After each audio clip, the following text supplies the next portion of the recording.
오늘은 십자가에 못 박히시다 이런 제목의 말씀입니다. 우리 성경책 대한성서공회에서 나온 성경책에 보면 십자가에 못 박히시다 이렇게 되어 있습니다. 예수님께서 예루살렘에 입성하시죠.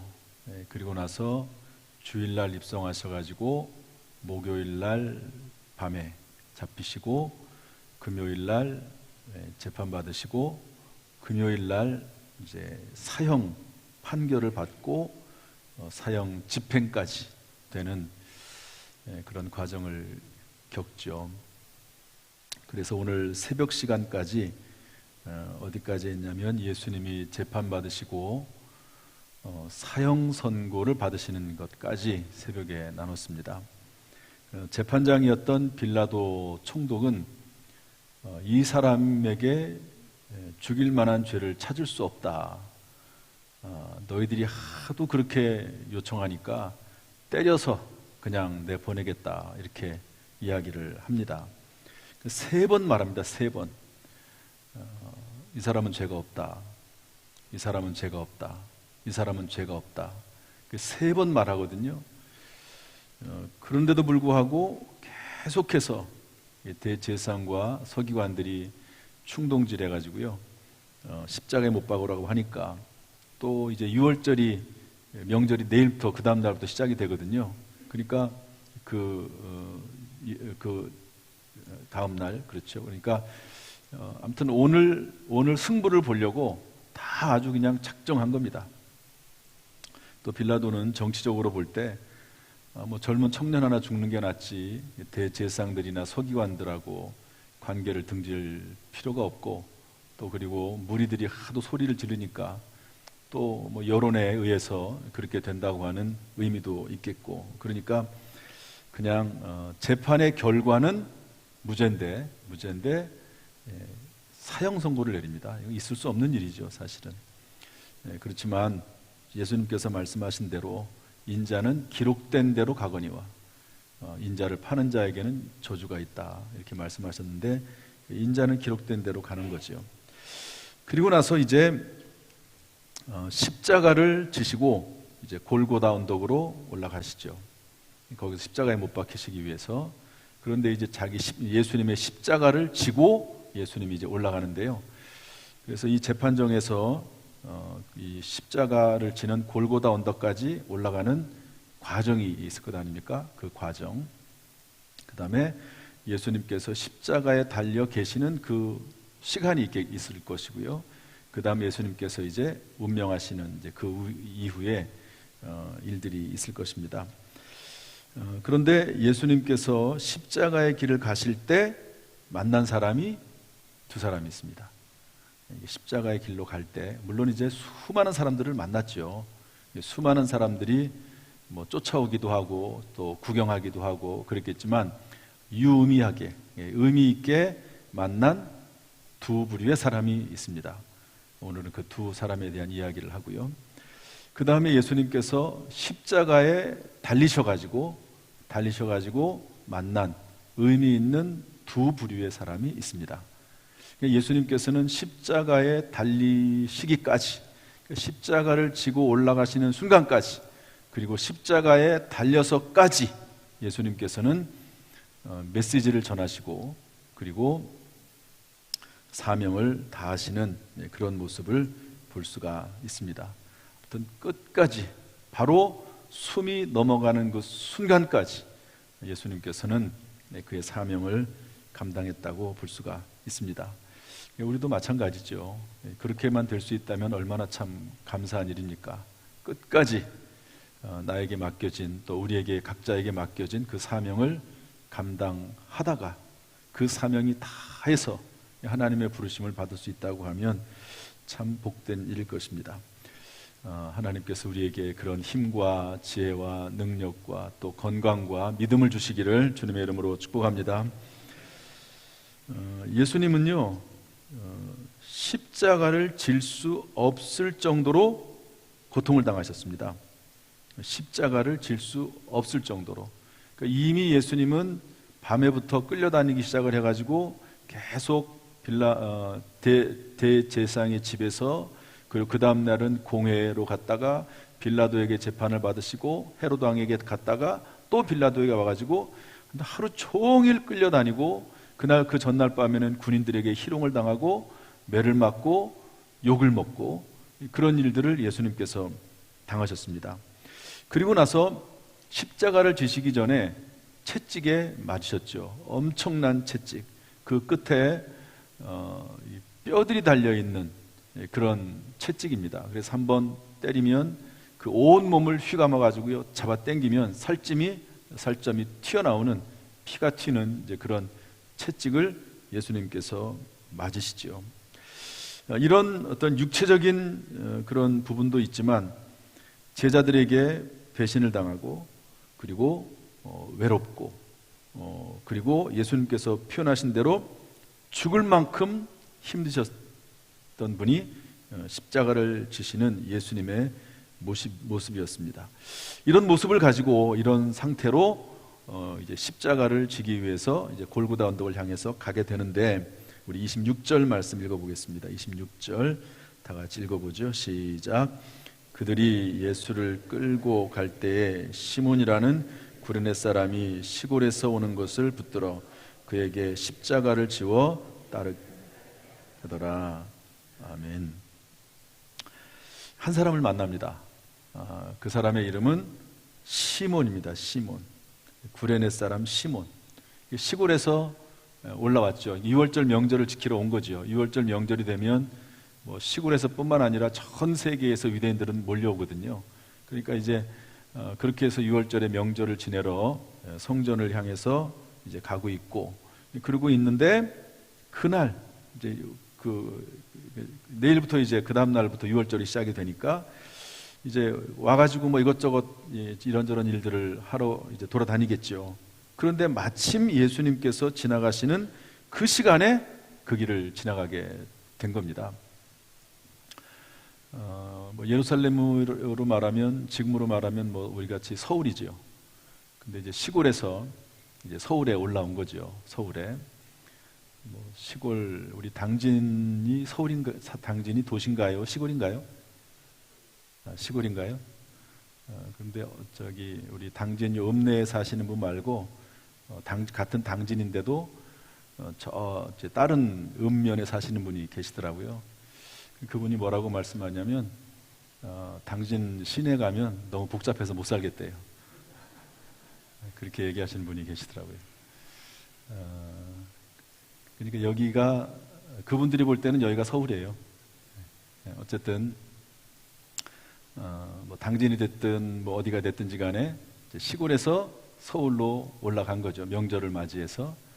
그런데 하필 예수님께서 이제 그 십자가를 지고 가시는데 너무 힘들게 못 지고 가고 넘어지고 쓰러지고 그러니까 로마 군인이 이렇게 하다가는 빨리 십자가에 매달아 가지고 이제 오늘 안에 빨리 이제 못 받고 그리고 끝내야 되는데 이게 힘들잖아요. 그러니까 마침 이 구레네 사람 시몬이 지나가는 것을 보고 억지로 지게 합니다. 여기는 그렇게 되지 않았지만 마가복음 15장 21절에 보면 이렇게 되어 있습니다. 마침 알렉산더와 루포의 아버지인 구레네 사람 시몬이 시골로부터 와서 지나가는데 그들이 그를 억지로 같이 가게 하여 예수의 십자가를 지우고, 따라합시다. 억지로. 예, 그러니까 자기가 자원한 게 아니에요. 그렇죠? 뭐 누가 뭐 길 가다가 붙잡혀가지고 십자가 지고 싶은 사람이 누가 있겠습니까? 그것도 죄인들이나 지는 그런 십자가인데, 로마 군인이 강제로 로마 군인들은 그 힘이 있잖아요. 권세가 있잖아요. 말을 안 들으면 큰일 나죠. 그러니까 로마 군인들에 의해서 강제로 십자가를 지고 올라가게 되었다 하는 그런 말씀입니다. 예수님 만난 사람이, 첫 번째 사람이 구레네 시몬입니다. 예수님께서 고맙게 생각을 하셨겠죠. 그러지 않겠어요? 그래서 어쨌든 이제 십자가를 지고 골고다 언덕까지 가게 되는데요. 이야기는 여기서 끝나면 이거 아무 의미 없이 그냥 끝나는 이야기가 되고 맙니다. 그런데 이 시몬에 대한 이야기가 놀랍게도 로마서에서 나옵니다. 시몬의, 제가 읽어보겠습니다. 로마서 16장 13절 말씀인데 이렇게 되어 있습니다. 주 안에서 택하심을 입은 루포와 그의 어머니에게 문안하라. 그의 어머니는 곧 내 어머니니라. 사도 바울이 글을 쓰면서 루포, 아까 나왔죠. 루포의 아버지인 구레네 사람 시몬, 이렇게 되어 있거든요. 근데 거기서 말하는 루포가 여기 나옵니다. 루포와 그의 어머니. 아버지는 어디에 있는지 밝히고 있지 않지만 어쨌든 루포와, 그러니까 이 구레네 사람 시몬의 아들과 그의 어머니, 그러니까 구레네 사람 시몬의 아내지요. 그의 어머니에게 문안하라. 주 안에서 택하심을 입은, 주 안에서 택하심을 입은 루포와 그의 어머니에게 문안하라. 그의 어머니는 곧 내 어머니니라. 시골에서 올라와 가지고 예수 그리스도가 누군지 잘 모르고요. 그리고 이런저런 상황을 잘 모르는 이 시몬이 어느 순간인가 예수를 믿었겠지요. 그리고 나서 사도 바울이 그 가문을 알게 되고, 여러분 그리스도인들 사이에서 소문이 퍼지지 않았겠습니까? 시몬이라는 사람이 예수님이 십자가 지고 올라가실 때 그가 예수님의 십자가를 대신 지고 올라갔다 하는 이야기들을 들었을 겁니다. 그리고 이 시몬도 예수님에 대한 이야기를 구체적으로 들었겠죠. 아마 제자들이 이 시몬을 찾아갔을 것입니다. 그런데 이를 통해서 예수를 믿게 되고 주 안에서 택하심을 입은 루포와 그의 어머니에게 문안하라고 하면서 그의 어머니는 곧 내 어머니니라. 사도 바울이 이 시몬의 아내의 이름은 나와 있지 않습니다. 그분을 볼 때마다 너무 포근한 거예요. 너무 감사한 거예요. 어머니처럼 늘 돌봐주고 마음 써주고 기도해주고 신경 써주고 보살피는 그런 분이 되었다. 그래서 이 루포와 그의 어머니 시므온은 초대교회 아주 유명한 사람들이 됩니다. 이분들이 나중에 큰 지역의 장로로서 사명을 감당하게 됐다 하는 그런 이야기도 전해내려옵니다. 믿음의 명문가가 된 것이죠. 비록 억지로 예수님의 십자가를 졌지만 그것조차도 하나님께서는 은혜와 복을 주셔서 하나님께서 그 가정을 복되게 하셨다 하는 것을 알 수가 있습니다. 우리가 때때로 신앙생활 하면서 어려운 일을 만날 때가 있습니다. 저도 그렇고 여러분도 그렇고 다 그런 때가 있죠. 그게 없는 사람이 누가 있겠습니까? 그러나 그때라도 감사함으로, 때로는 억지로라도 우리에게 맡겨진 사명을 감당하는 저와 여러분 될 수 있기를 주님의 이름으로 축복합니다. 얼마 전에 어떤 분이 찾아오셨어요. 저에게 찾아오셔서 그분이 직분이 뭔지 또 뭐 이름을 밝히면 또 다 아시는 분이라서, 근데 어쨌든 그분이 찾아오셔가지고 이런 일을 본인이 하고 있는데 너무 힘들어서 상황이 조금 안 좋은 상황이 좀 와서 그런 것 같아요. 그래서 못하겠다고 좀 쉬겠다고 그러더라고요. 저한테 가끔 이렇게 찾아오는 분들이 있습니다. 그러면 이제 제가 답변을 얘기를 해주죠. 어떤 경우에는 제가 그냥 쉬라고 얘기합니다. 그냥 쉬라고. 아유, 너무 힘들 것 같네요, 정말. 잠시 쉬는 것도 괜찮을 것 같습니다. 그리고 제가 그냥 받아들일 때도 있어요. 정말 그러지 않습니까? 정말 피곤하고 힘들 때는 쉬어야죠. 그걸 어떡합니까? 그래서 우리 안식일도 하나님 주신 것 아닙니까? 6일 동안은 열심히 일하고 하루는 쉬어라.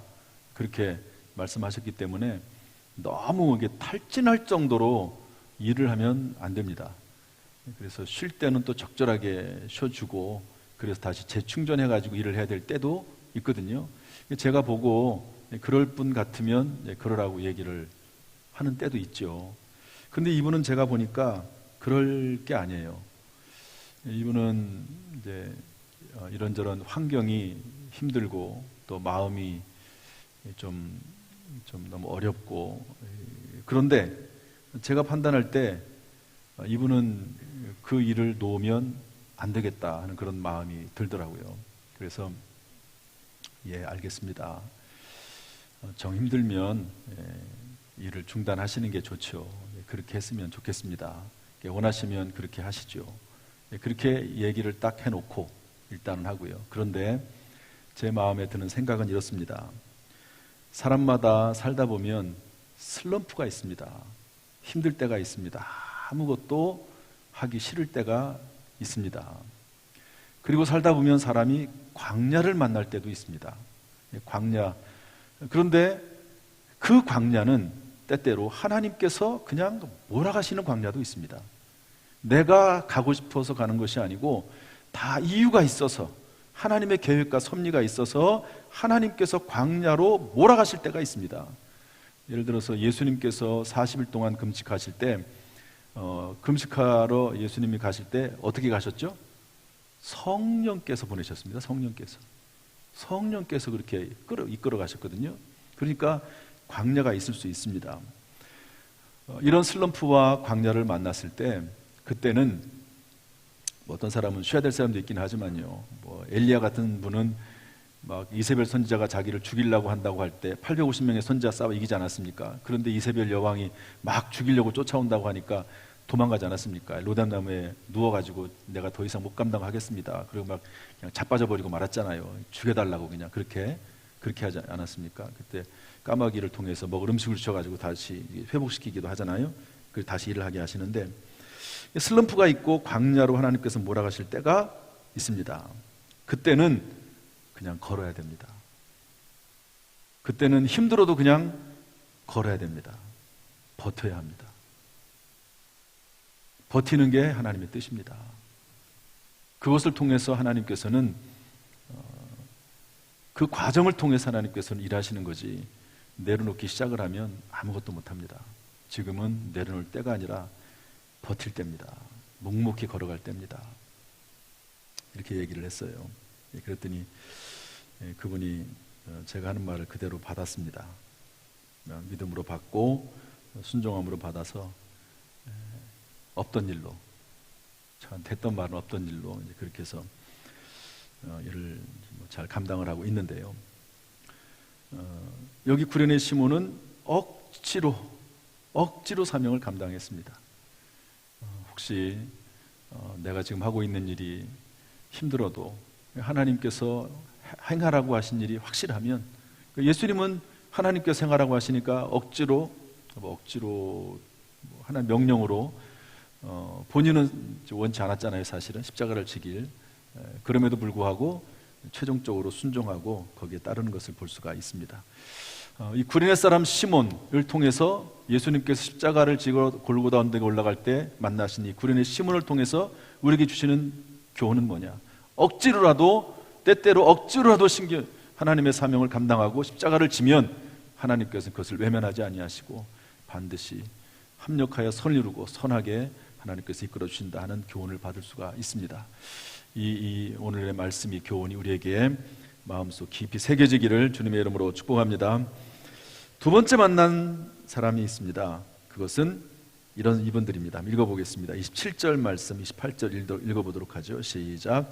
또 백성과 및 그를 위하여 가슴을 치며 슬피 우는 여자의 큰 무리가 따라오는지라.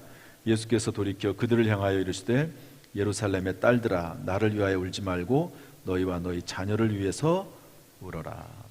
슬피 울며 따라오는 여자의 큰 무리가 있었다. 예수님이 십자가 지러 가실 때 이렇게 많은 사람들이 따라와서 울어주고 슬퍼하고 얼마나 그래도 감사한 일입니까?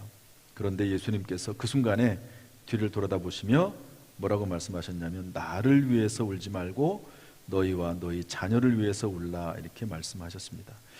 예수님께서 이 말씀을 하신 이유로 지금은 기도해야 할 때입니다. 특별히 자녀들을 위해서 눈물로 기도해야 될 때입니다. 지금은 참 세상이 악합니다. 점점 믿음이 식어가는 마지막 때입니다. 이럴 때일수록 여러분 자녀들을 위해서 눈물로 기도하는 저와 여러분이 되어야 될 줄로 믿습니다. 우리 자녀들이 믿음의 다음 세대, 다른 세대가 아니라 다음 세대로 우뚝 서기를 주님의 이름으로 축복합니다. 기도하겠습니다. 가슴에 손을 얹고 아픈 부분에도 손을 얹으시죠.